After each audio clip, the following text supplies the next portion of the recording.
Back in 1989, Sports Illustrated ran a story about a kids baseball team from Wellington, Florida. And in this baseball game, the 7-year-old first baseman, his name was Tanner Muncy. He fielded a ball, tagged a runner going to second base, or tried to tag a runner going to second base, and the umpire, Laura Benson, calls the runner out. He missed the runner. What does this 7-year-old boy do? The 7-year-old boy goes over to the umpire and says, "Ma'am, I didn't tag the runner." And so she says, okay.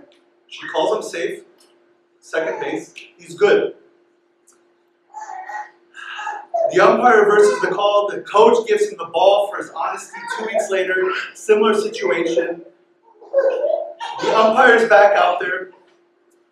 The same player, Tanner, playing shortstop this time. And this time, Benson rules, again, about to tag someone.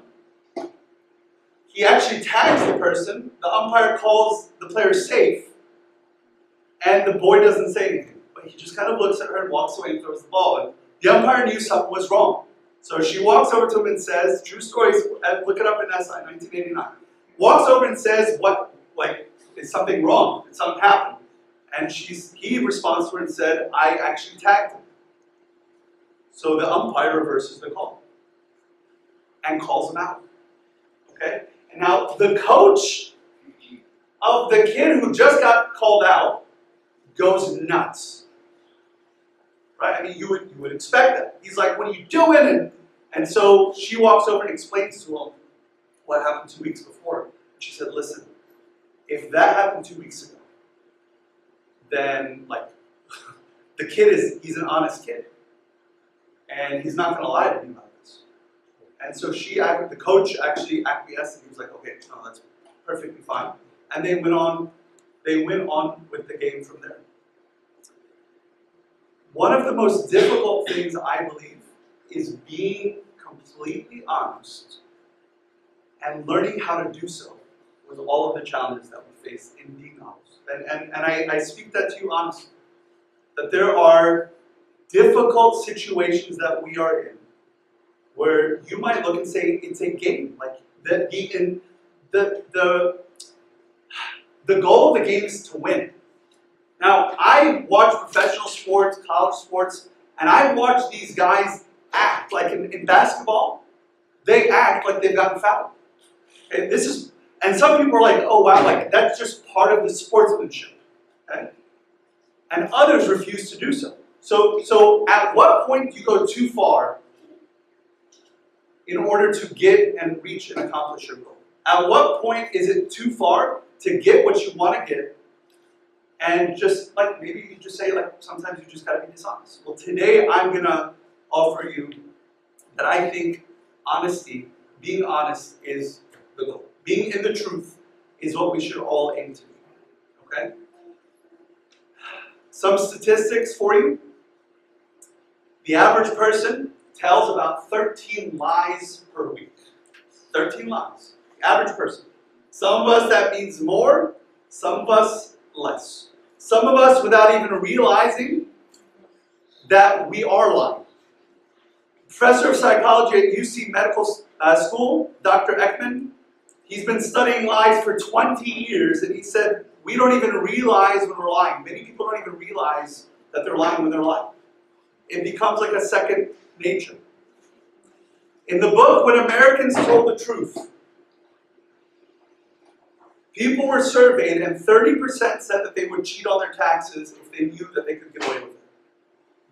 64% said that they would lie when it suits them so long as it doesn't cause any real damage. What they mean by real damage is getting into trouble.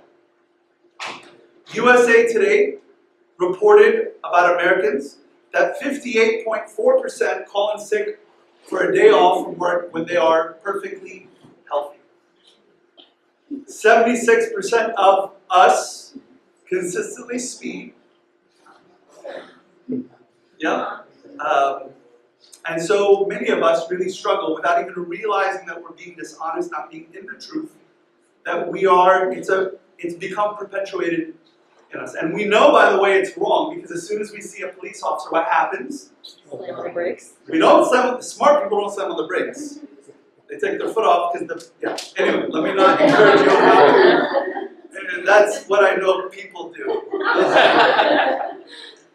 So our series principle has been that life's biggest pitfalls are indeed avoidable and correctable with proper awareness, orientation, and effort.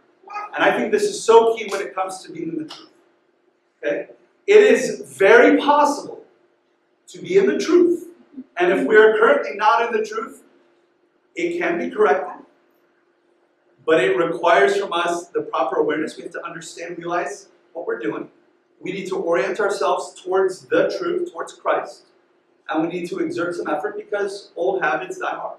Okay? Old habits die hard. One of the games we used to play growing up was this game called Two Lies and a Truth. I don't know if anyone's ever played this game, okay?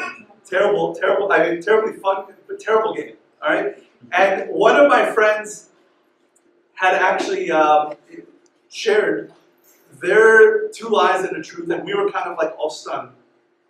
Arrested 3 times, moved whatever number of times, lit like animals on, like weird stuff, okay? And we were all kind of shocked, and the problem is he was so good at lying that we didn't realize you could take acting in that case because it was a game, okay? And ultimately, finally told us, but we were in shock at some of the things. And so as was said earlier during the discussion section, sometimes we cover those things because we are uncomfortable with people knowing certain aspects about our past, certain things that are in our heart, certain ideas that we have. Some have been challenged in work, in university, in high school, with being honest about their faith. Okay. I remember myself really struggling at a young age when I was fasting. Like when people would ask me, like, why do you eat like bean sandwiches, like, you know, every week, like, why do you do that? And I just, I didn't like it, but I said, oh yeah, I love it. It tastes wonderful. High in protein.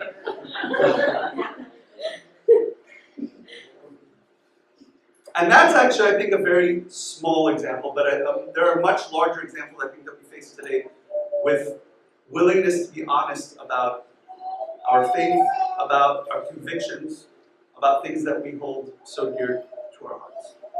I think there are a number of different places where lies can manifest themselves and different types of lies. The first lie is what I would refer to as half-truths, or these are sins of omission.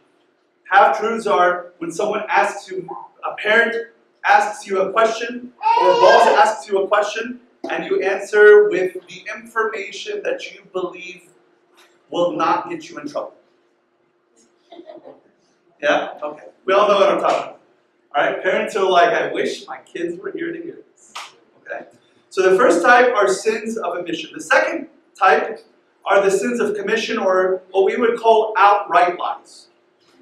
When I was in high school, back in the days before there were cell phones, there were things called pagers. Okay? Anyone here know what a pager is? Alright, you guys are the old people in the room. Good. Alright? So, back in the day when we carried pagers, I was supposed to be home at a certain time. And so when I would come home, Mom would say, why are you late? I've paged you about 7 times. And I said, oh, Mom, my battery died. I'm sorry. Like, my battery by the way was dying at least like 3 times a week. And what she didn't realize is that I would take the battery and flip it and put it back in, so it was still in there. It wasn't on. That is a sin of commission. That is fabricating it. Please, you high schoolers and college students, don't take any ideas. Now your parents are onto it. But these are sins of commission. These are sins where we just create like it's a complete fabrication. One girl, when I was in Queens serving, one girl, her mother actually told her, like, she was coming to confession, and the girl every week, or every time with me, it was always like there was something more going on. Let me just say that. There was always like these 1 or 2 things, and she would just come because her mom would send her. Okay, and finally I said, like, what? There's something. your eyes are telling me something more is going on. She said, yeah, but my mom has told me not to confess because, like, you might look at me different. Okay? So even from the home, it was being communicated, and perhaps that was sins of omission. Okay? Many of us do this. Hey, where are you at? Oh, I'm almost there. Yeah, still putting on the shoes. All right, almost there, on my way. And then there's the last one, which is what I refer to as good Christian lying. Good Christian lying. This is accepting invitations to social events when you didn't want to go, or perhaps saying, like, unfortunately, I'm not able to make it, like we were just talking about. I can't make it, unfortunately, because I just have other stuff going on. And meanwhile, you don't want to be around the person, but you want to be a peacemaker. So we distort this idea of what true peacemaking is. Perhaps lying by saying a kind, loving word, but on the inside, we're angry and hurt. So this is good Christian lying. Okay? Hey, can you help me with this? Yeah, sure. No problem. Would love to. And meanwhile, you are stressed and stretched so thin that you can't take anything else on. But you feel guilty, and so you lie and say, yeah, I can, no problem. Everything is good. Because you don't want to disappoint. This is good Christian lying. And I want to tell you, there's nothing good about good Christian lying. Okay? Nothing good. So who are we lying to when we lie? The first person, I think very clearly, is that we lie to ourselves.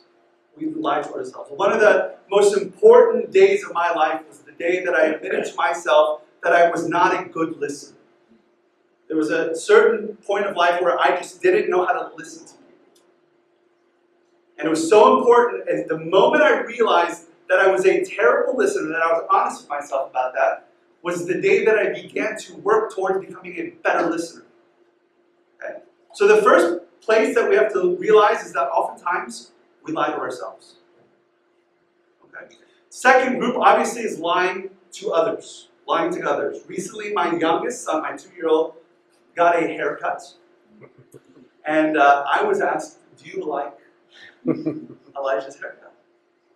And I don't lie, so I said, no, I don't like it at all. Okay. But many people in that case, actually I kind of did because I hated it. But I just said, I just don't like it. Okay? But many people in that case, because you don't want to hurt the feelings, you say, oh yeah, it's nice. It's okay. It's nice. It's okay. Okay. But we lie to others oftentimes. It's so important when we speak about being honest, and let me just give you 4 points, and this is critical. When we speak about being honest to others, it's not just honesty with jalapenos. All right? There is 4 very important things that we've got to do when we're being honest to others. The first one is to be respectful. This is about being polite. It's not insulting. Okay? So the first thing when we're to be honest with someone, we are respectful to them. Okay? So honesty has to be seasoned with politeness, with not insulting words. I think that is an ugly dress. That is an impolite thing to say. It might be honest, but it's not respectful, it's not polite. The second thing about lying to others is the foundation of it. Honesty is that we need to say what we really think or feel and not lie. So if my wife asks me, do you like this dress? I would tell her it's not my favorite dress. I actually don't like it very much. Okay? Do you think I look good in it? I don't like the dress. Okay? I haven't said the dress is ugly. You look bad in the dress. I just don't like the dress. Okay? I don't like the dress. The third thing, very important, is be direct. And this is a really difficult thing and something that a lot of people struggle with, because when we are not direct, it actually makes people feel more uncomfortable. When we beat around the bush or drop hints, well, you know, I just think that you have other nice, it's not the best, it's like, just be direct. What do you really want? One of the things that Maura and I struggled with early in our marriage was this idea of just be direct. Like, Maura would sometimes walk in and say, man, there's a lot of dishes. And I would say, and? well, I just have a lot going on. And I knew what she wanted. But I wanted her to be direct and just say, can you help me with the dishes?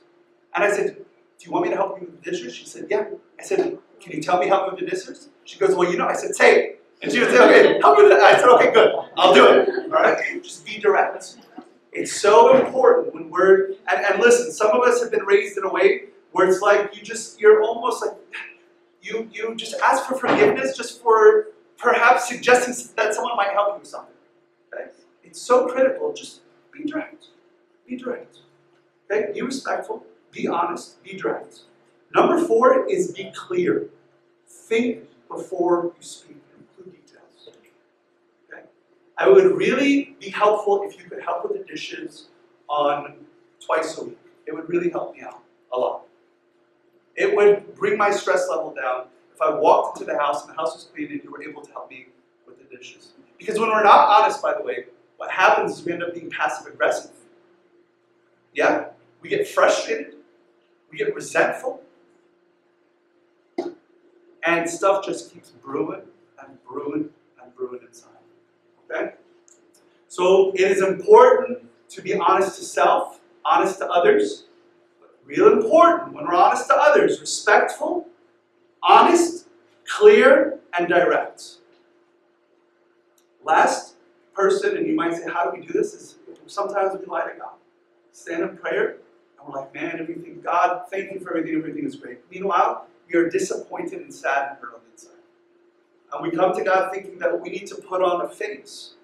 And remember that the one group of people that Jesus really came down hard on were the Pharisees and Sadducees. He called them hypocrites. He called them actors. And a hypocrite was someone who wore a mask. So we come before God, hurt, broken, and we're unable to find healing because we're coming to Him lying to ourselves. We are not even sure if we're forgiven, and we're still carrying that guilt around and coming to God and saying, God, everything's good, thank you. I'm glad to be here. Meanwhile, we're still carrying the burden around, feeling like I'm not even sure I'm forgiven. A good friend of mine just told me, he says, I'm still, like, I know theologically that God forgives. He says, I haven't experienced that yet. And that was a huge step forward for that person so that he can now take that into prayer with God. Okay. Why the facade? When I was discussing with some friends a few weeks ago, why the facade? Why do we pretend if we know it's so important to be in the truth? And I'm going to give you 3 reasons. The first reason is we are afraid of getting in trouble. If you're familiar with the book of Daniel, you know the book of Daniel has 12 chapters in the Masoretic text. In the Septuagint version, it has additional chapters. The 13th chapter is the story of Susanna. Anyone heard of the story of Susanna? Okay, good. So the story of Susanna is a story about this young, virtuous woman who was accused by 2 Jewish elders. They wanted basically to sleep with her, to make her fall into adultery, and she refused. Okay. And so when everyone came, they began to lie and say, well, she did this, and we saw her over by the tree, and there was this guy, and he did this, and so now you have sins compounding on each other. Finally, Daniel comes, he rescues, he saves the day, and he says, all right, you two, you come over here, he separates them. Which tree was she under? And one of them goes, that tree over there, and another one comes and goes, what tree? He goes, that tree, and it was an evergreen, and this was a different kind of tree, and he finds that they were lying. Okay? But they were obviously afraid of getting in trouble, as was she, but she's remained in the truth. So one of the main reasons I believe people lie is they're afraid of the trouble that may come. Quite frankly, and we've told this to our kids, if you're doing the right thing, you've never got to be afraid to lie to get out of trouble, because you're doing the right thing. And if you just messed up, you did something wrong, then just be honest about it, we'll fix it. Work on it together. Second reason, and someone suggested this during the discussion groups, is they're tired of judgmental attitudes of others. They're tired of other people looking at them, judging them, putting them down, and so they would just rather put on a beautiful face. When I was a Sunday school teacher, way back when, I was told it is very important not to tell about my past experiences to the kids that I was serving, because it might cause them to stumble. And really what I believe that did was it created a climate of judgmentalness. Because now everyone paints this picture of perfection. Yeah? And so if all of us are perfect and pristine, then anytime someone slips up and messes up, everyone comes raining down with fire and brimstone on that person. Problematic. Problematic. So many people are tired of being judged by others that they just put on an act. They put on a show. They pretend like everything's perfect, when in reality, no, things are tough. How are things at home? Things are tough, but pray for us. Pray for us. How's work? Man, things at work are really difficult. If you don't want to talk about it, just say, no, please keep it in prayer. Oh, do you want to talk? No, not good. People share that, like people will come to, like, how are things? Not good. Do you want to talk? No, not really. I'm like, okay, that's fine. We also have to respect people's boundaries. When they say, I don't want to talk about it, say, okay, let's not pry and push. If and when they want to talk about it, they will. But in the meantime, like, if you're having a bad day, I'm having a bad day. It's okay. It's okay, folks, to have a bad day. Yes, even Christians have bad days. I promise you. Christians do have bad days. All right? Last one is we don't want to disappoint. We don't want to disappoint. All right? Someone was asking the question, does the intention of the lie matter? And I believe it doesn't. Because someone might say, like, I don't want to disappoint. Like, when I was in college, yes, I failed a test in college, organic chemistry. And I didn't want to disappoint my mom, so when she asked me, how did you do? I was like, I did great. And she was like, yeah? How was it? It was easy. What'd you get? Oh, so good. I was on a curve, Mom. So good. Didn't want to disappoint her. So lies begin to compound lie after lie after lie. We tell one lie, we've got to cover it up with another lie. And sometimes the compounding of the lie comes because we ourselves have been raised in a culture of lies. When I was in high school, phone rings, and I answer the phone, and it was Iris. And Elise. And Mom says, I said, oh, hi, Tante Elise, how are you? She goes, good, is Mama? And Mom's here phone? And I'm like, yeah, she's right here. She's right here. And so I handed her the phone, she was really upset at me. And then when she got off the phone, she goes, oh, why did you do that? And I'm like thinking this whole time in my head, I'm like, I could try to lie and say it was the IRS. You thought it was the IRS, but it was Elise. I'm like, no, that's gonna work. I said, because the devil made me do it, Mom. The devil made me do it. So, unfortunately, that one didn't work very well. But it was a culture of lies that I was raised with. Thankfully, we've come out of that as a family. We've put that to bed. Okay? But sometimes that compounding lie, and she didn't want to talk to her. It's okay. Could have been, hi, can we talk tomorrow? Got a lot going on right now. Can we talk? Thank you so much for the call. Let's talk next week. Sometimes, by the way, the reason that we lie, and we started discussing this during the discussion group, is because someone has hurt us so deeply. And we would rather not confront them and go to them and say, when you did this, it hurt my feelings. And so what do? Oh, I'm busy. Sorry, can't make it. Oh, your son is getting back. Sorry, your son? Wow, he's graduated high school? Oh, sorry, I can't come to the graduate. Get married? Sorry, I can't come to the wedding. I'm so sorry. Because we're deeply hurt. And so rather going to the person and saying, you know when you did this? It really hurt me. Deeply. I'm wounded. We just kind of cover it with a lie. And then compound it with another line, and just keep stacking up. And sometimes we forget why we're even stuck in that situation, but we're there. And it's like years and years of scar tissue begins to build up. All because we couldn't go and say, when we had the Thanksgiving dinner, and you didn't let me bring the sweet potato casserole, which is my favorite thing to make, I was really upset. You think I'm saying a crazy example? This stuff happens, people. This stuff happens. Maybe it's not always about sweet potato casserole, but sometimes this stuff happens about things that you and I might think are like insignificant, but some people, like what's insignificant to you is a big deal to other people. So it's not an insignificant thing. Right? What's at stake with being honest? With being in the truth, number one, is that I think it allows us to be a church as a place of accountability and encouragement.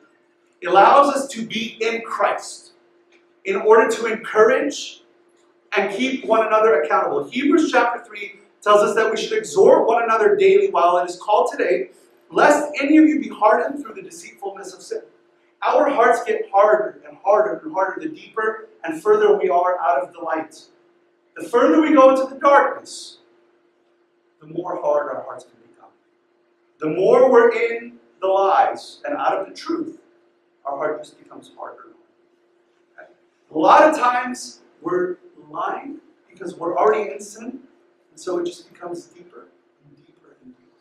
And so when we're honest with each other, that's one of the reasons why transparency is a core value here at St. Annianus, is because it allows us to keep one another accountable and encourage each other. It allows us to remain in Christ with all of our challenges going on. Folks, we are a community of broken people that have been wounded in the past. Many of us have been healed. Some of us are still going through healing. Some of us, healing will be a life's journey. But as we allow ourselves to be a little bit more transparent, it allows a culture of intimacy, spiritual intimacy to brew here amongst us. We're not just talking about truth-telling, this is about truth living. This is about not just talking the talk, but walking the walk. This is about living a life that is honest. Jeremiah chapter 5 verse 1 says, go up and down. God is commanding Jeremiah, go up and down the streets of Jerusalem, look around and consider, search through her squares. If you can find but one person who deals honestly and seeks the truth, I'll forgive the whole city. I'll forgive the entire city. When we are honest, it allows the forgiveness and the mercy of God to work amongst us. Let me see that. There was a story that I read recently about 4 students. They arrived late to a test. And the teacher says, they knew you don't walk in late. The teacher says, what's your excuse? All 4 in unison. Flat tire. The teacher says, okay. Have a seat. Says, all right, take paper and pen. Got one exam question. Which time? Which time? Okay. Which time? When we are not in the truth, it causes us deep, and I think if I were to ask, how do you feel when you lie? I think we would all say we felt like those 4 students. Like, even if we're not caught. Even when we're not caught. We feel it right there. We feel like, we just did something wrong. And what if they find out? More importantly, we should be thinking, the Father who looks down upon me and who's allowed me to carry His Son by His Holy Spirit who's dwelling within me. Like, what about His work in my life? Let me wrap up here with our spiritual truth for the day. The big idea is that the degree of truth equals the degree of freedom. The more truthful we are, the more free we become as people. The more we are in the truth, the more we are in the light, the more we are free as people of God. John 8:32 says, then you will know the truth, and the truth will set you free. I really believe the more we are willing to live and pursue a life that is in the light of Christ, the more we become free as people. The more we feel liberated from the sin that holds us back.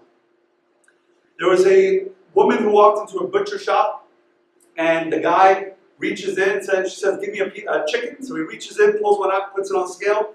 How much? 5 pounds. Says, okay, no, do you have anything bigger? So he takes it back, puts it in. It's his last one. He shuffles around for a second, pulls it back in, puts the same one back on, says, how much? She goes, 6 pounds. She thinks for a moment, she goes, perfect, I'll take both. He Tick box. What do? The degree of truth equals the degree of freedom. Degree of truth equals degree of freedom. Ephesians 6 says, stand therefore having girded your waist with truth. When you talk about the spiritual warfare that is going on around us, the very, very, very first thing that St. Paul says put on is truth. Gird your waist, be strong in the truth of Christ. 3 final points for you. First one is that we as disciples of Christ should value truth above everything else. It's not because we might get in trouble, it's because Christ himself is the truth. Christ himself has revealed to us the truth of who God is. Christ himself has revealed to us the truth of who we are to be. And so we value the truth as Christ himself has revealed it to us. Number 2 is honesty makes us complete. Honesty makes us complete. The word integrity or honesty comes from mathematics, the word integer. An integer is a whole number that is in contrast to a fraction. So when we are honest, we are whole. When we are truthful, we have integrity, we are real, genuine, authentic. We live in the light. When we are not, we're divided. We're fragmented. We don't have integrity. We're not an integer, we're a fraction. Number 3 is that honesty builds trust. Honesty builds trust. In 2 Kings chapter 12, there's a story about King Joash. He was building, they were trying to fix up the temple, and he basically said that the short version of the story says, put a box, and once the box gets full, take it, give it to the building superintendents. Okay? And look at the trust that existed amongst them. They did not require an accounting from those whom they gave the money to pay the workers because they acted with a complete honesty. When we are in the truth, we begin to build a culture of trust. When in our families, in our communities, we're honest, we're direct with each other.